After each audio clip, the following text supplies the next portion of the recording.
Okay, so ready to dive into something that might seem a little dry at first? Uh-huh. Yeah, let's do it. Kid me. It's school finance. Ah, everyone's favorite topic, I'm sure. Right. But seriously, we got a ton of research from listeners about how like different ways schools get money actually like really impact what's happening in the classrooms. You know what I mean? Yeah, absolutely. And, it's something that I think a lot of people don't realize how big of a deal it is. It's not just numbers on a spreadsheet. Like this is about real kids. Right, yeah. So we've got this source and it really emphasizes how these funding models, they determine things like how much teachers get paid, the kind of resources a school has. It's wild how many influence they have. Totally. And it specifically mentions three models: per pupil funding, block grants, and then categorical funding. Can you give us a super quick like breakdown of what each one of those even means? Sure. So imagine like every student walks in with like a little price tag attached to them, like this is how much money the school gets for you. That's per pupil funding. Okay. Now imagine a school district like gets this like big bag of money Okay.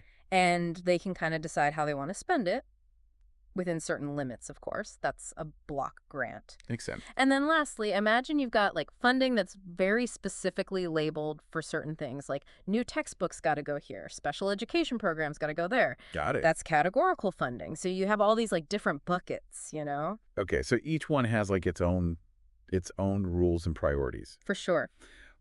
But the source is really asking us to think about like how these actually play out in different districts. So for example, let's say you have two school districts. One is in a wealthy suburb, high property taxes, probably has a Starbucks on every corner. Right, right. And then the other one is in a rural area, maybe with limited resources, Mm-hmm. maybe a much smaller tax base, that kind of thing. How would per pupil funding play out differently in those two situations? Okay, that's a great question.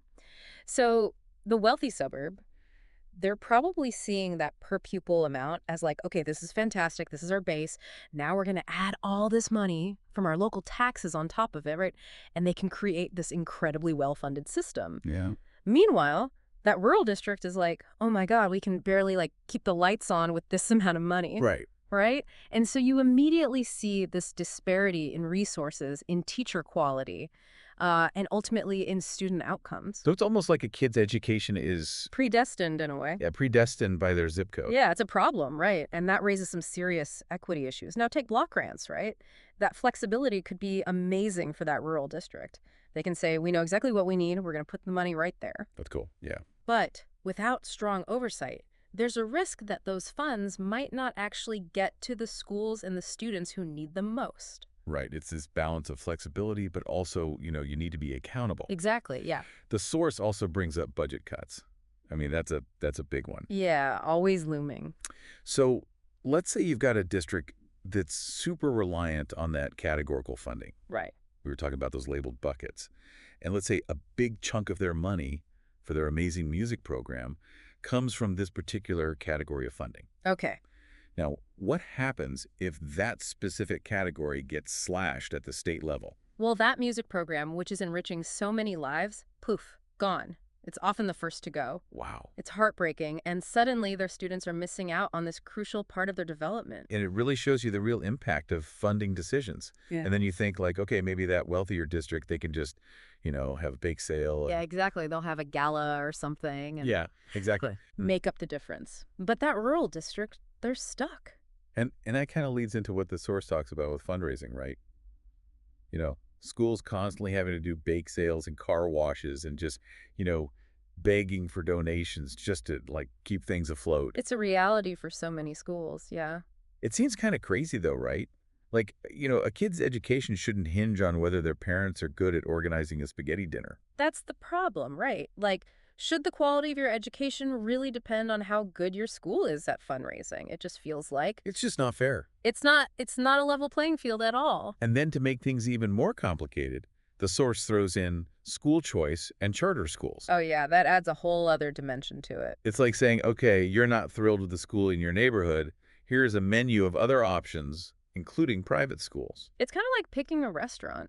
Instead of everyone going to their assigned neighborhood school, you can choose based on, your preferences. It's like a Right? school buffet. Yeah, school buffet. And charter schools are kind of like a unique item on that buffet. They're publicly funded, but they're run independently, Well, often with more freedom in things like their curriculum or who they hire as teachers. so, okay, if more and more families are like, yeah, we're going to go with the charter school option, does that mean that money is being taken away from those traditional public schools that those kids would have gone to? That's one of the big debates around school choice. Supporters will say that this competition is good. It forces all schools to step up their game. Okay. But, critics are worried that it's pulling resources away from public schools that are already struggling, especially in those under-resourced communities we were talking about. Wow. Yeah. It's it's complicated. There's a lot to think about. Yeah, there's no easy answers here. But I keep coming back to this question at the end of the source. Like, how do we actually push for fairer funding? Make sure it's transparent. It's actually benefiting all students no matter where they live. Well, the first step is knowledge, right? Understanding how the system works, which is exactly what we're doing right now. Yeah. And then it's about getting involved. Go to school board meetings, talk to your local representatives, support those organizations that are fighting for education reform. Yeah. Your voice really does matter here, and having informed citizens who are engaged is crucial to actually making change. So we covered a ton today. Hmm. It's clear that school finance is not just about numbers. It's about people. Right, yeah. It's this web of interconnected issues that really affects all of us. Absolutely. But here's one final thought for you all to consider. The source focused mainly on like the funding models that we already have, and then this idea of supplementing with fundraising. Right. What if we completely reimagined the system? What if we came up with a model that's actually built on equity from the ground up, where every kid has the same opportunities no matter where they live, where we don't have to rely on bake sales and spaghetti dinners Yeah. to make sure kids get a good education? It's a good question. Yeah. Something to think about, right? Yeah. A lot to ponder. That's it for our deep dive today. Until next time, keep learning and keep asking those tough questions. Yeah.